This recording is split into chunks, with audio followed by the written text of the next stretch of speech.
So in this video, Denis Prager is going to argue in favor of the death penalty. Now, as someone who believes in restorative justice, the death penalty is something I'm vehemently against. So this is a video that I want to break down and analyze carefully. Let's get right into it. There are almost no issues where I don't understand both sides. Taxation, the size of government, abortion, socialism, capitalism. As strongly as I feel about any issue, I understand the opposition. But there is an exception, the death penalty for murder. So Denis here seems to have a difficult time understanding the argument against the death penalty. Well, it's actually a very simple one, Denis. You see, if we as a society are going to agree that it's wrong for one person to take the life of another, then it would be hypocritical for us in that same society to sanction taking the life of another as a punishment, when there are other, less barbaric ways to hold criminals responsible for their wrongdoing. Here, the gulf is unbridgeable between those of us who believe that some murderers, and I emphasize some murderers, should be put to death, and those who believe that no murderer should ever be put to death. So Denis Prager seems to be arguing that not all murderers deserve the death penalty, only some murderers. The problem, though, is how do we decide between the two? Who gets to decide who deserves the death penalty and who doesn't? And this is where we run into the first major problem with the death penalty. It relies on there being some kind of authority that can competently and accurately examine these cases and fairly decide who does and doesn't deserve to die. Because who deserves what can often come down to a subjective judgment call, this is actually a lot more difficult than it sounds. I mean, Prageru likes to talk all about how incompetent and inefficient the government is. So on the one hand, Denis, you guys believe that the government is incompetent and inefficient. But on the other hand, you want that same government to have the power to do something as big as be able to decide whether a person gets to live or die. I mean, that seems like you're putting a lot of faith in the government, Denis. Take this example.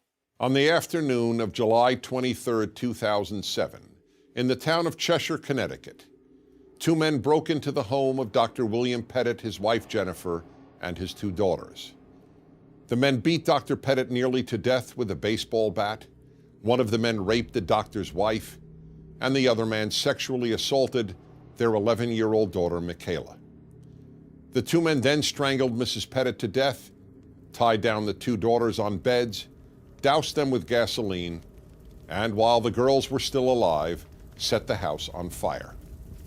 Dr. Pettit survived, but his wife and daughters did not. Don't you conservatives criticize the left for taking advantage of tragic situations to push a political agenda? Well, I mean, isn't that kind of what you're doing here, Denis? Now, what happened to Dr. Pettit's family was very tragic, and Dr. Pettit has my condolences. But just as with the gun control debate, the death penalty debate should be based on the totality of the facts at hand, not just on any one specific tragic case.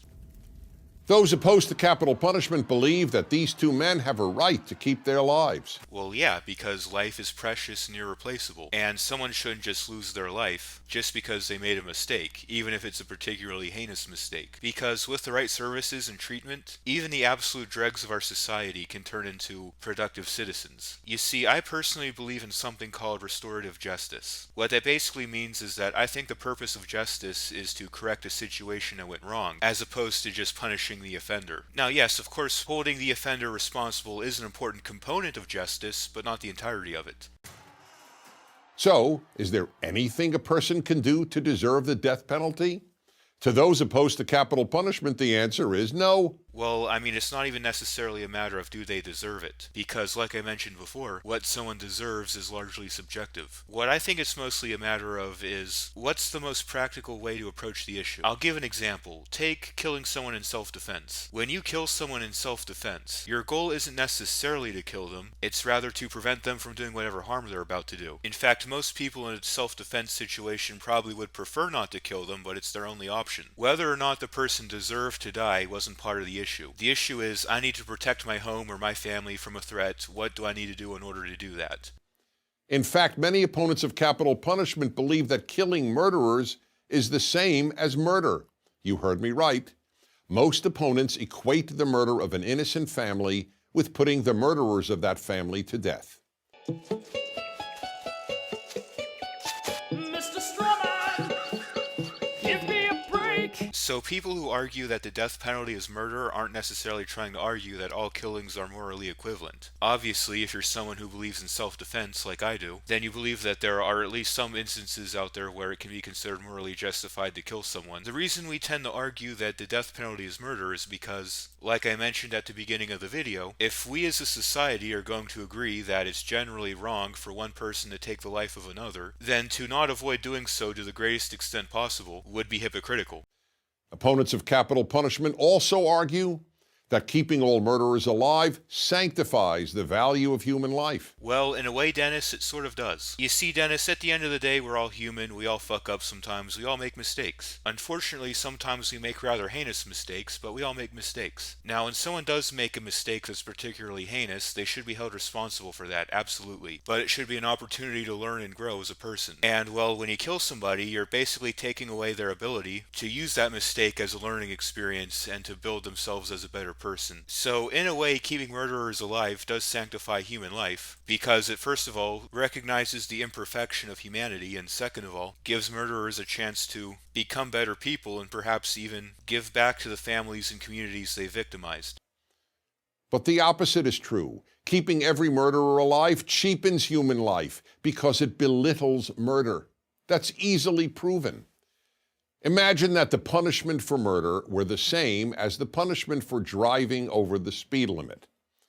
Wouldn't that belittle murder and thereby cheapen human life? So this appears to be a deterrence type argument. Like, of course we need to dish out heavy punishments for heinous crimes, because that will act as a deterrence and prevent people from doing it in the future. This sounds great in theory, but it doesn't always work that way. The biggest problem with this argument is that it assumes that everyone who commits murder is of sound mind and able to consider the consequences before doing so. And this isn't the case with most murders. Most murders are actually committed by mentally insane people who aren't of a sound mental state capable of considering consequences before taking actions. Therefore, a stricter punishment isn't going to act as much of a deterrence for them. That's why I believe that a rehabilitative approach would work much better, because this approach would be able to more accurately target people who commit crimes due to mental illness and prevent them from doing so again in the future.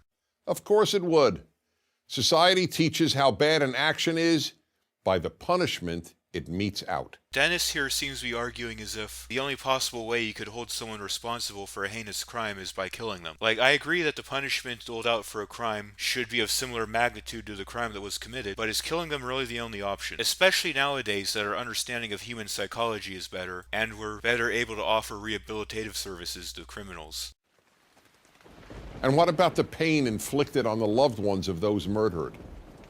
For most people, their suffering is immeasurably increased, knowing that the person who murdered their family member or friend, and who in many cases inflicted unimaginable terror, is alive and being cared for.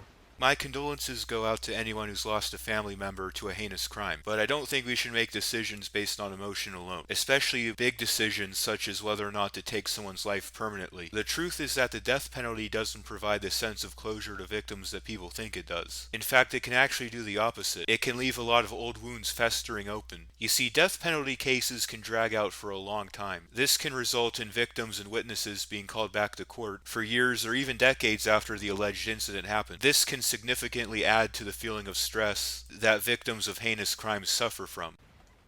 Of course, putting the murderer to death doesn't bring back their loved one, but it sure does provide some sense of justice. Is that really justice, though? I mean, all you really end up with is just more people dead. I mean, to me, justice means more than just pure retribution. Justice has a restorative element to it. Here's what I would suggest. Instead of sentencing murderers to death, we could instead send them to a psychological rehabilitation program, where the underlying mental conditions that cause them to want to commit the murder in the first place can be treated. Then once they complete the psychological treatment program, they should have to do some kind of community project in memory of their victim, as well as pay restitution to the families involved. To me, this would resemble a lot closer to what I would consider justice, and would do a lot more to help families move on from the grief that they experience.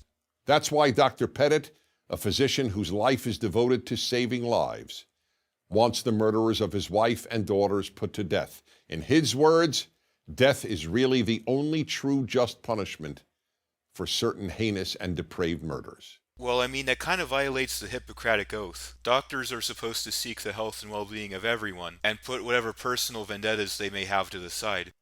Is the doctor wrong? Is he immoral? Well, if you think capital punishment is immoral, then Dr. Pettit is immoral. I don't think that the doctor is wrong or immoral necessarily, but rather that he's thinking out of grief as opposed to rational reasoning. This is one of the reasons that the death penalty can seem so appealing to victims of heinous crimes. When someone is a victim of a heinous crime, their mindset is largely that of grief, anguish, and desperation. You know, they're angry, they're upset, they're distraught, they just want a quick closure to the situation, which is a completely natural way to feel when you've been victimized by a serious crime. But it's not a rational or logical way to think.